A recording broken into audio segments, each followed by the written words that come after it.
Job chapters 6 and 7, Through the Bible. Part 2. I'm not sure, but what Job's cry is the cry of the human predicament in our day. Man with all his comforts and his gadgets, oh, how lonesome, how restless, how unhappy he is. He is a Nash, the miserable one. He needs more than gadgets. He needs God. Now Job will say, if you have something to tell me, tell me. I'm teachable. Teach me, and I will hold my tongue, and cause me to understand wherein I have erred. How forcible are right words! But what doth your arguing reprove? Do ye imagine to reprove words, and the speeches of one that is desperate, which are as wind? Job 6:24-26. He says, what you have said is good, but it doesn't touch my case at all. You're not diagnosing my condition. I heard of a person who went to a doctor, and his case was diagnosed as arthritis. It turned out to be a cancer, but by the time the patient got into the hands of a cancer specialist, it was too late to do anything for him. That is the problem of Job. He says, you have come, and you have attempted to diagnose my case, but your diagnosis is wrong. You have said it is hidden sin, and it isn't that at all.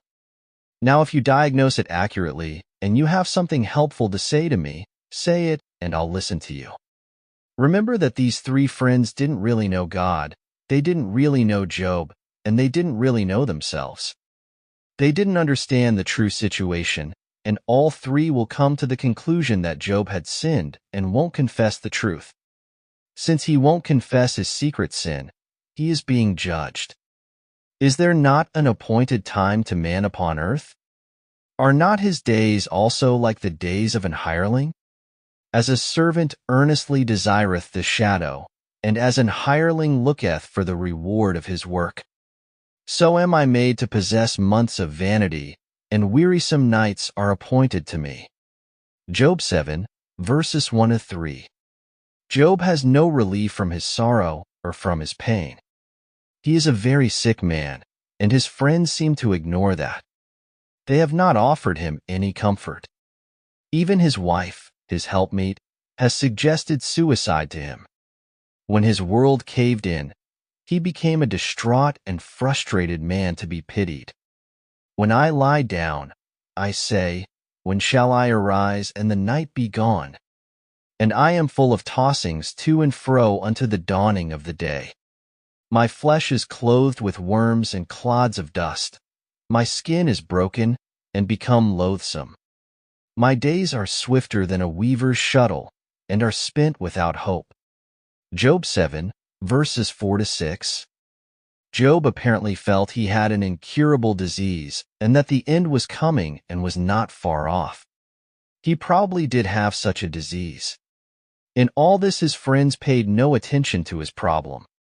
They have come to him, but have not ministered to his need. They just didn't understand. It has been said that a friend is one who knows you and still loves you. These friends didn't really know Job.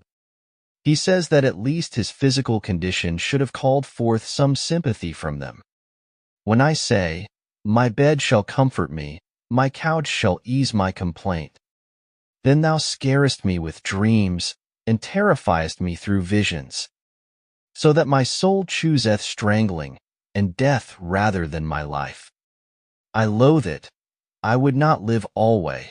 Let me alone, for my days are vanity.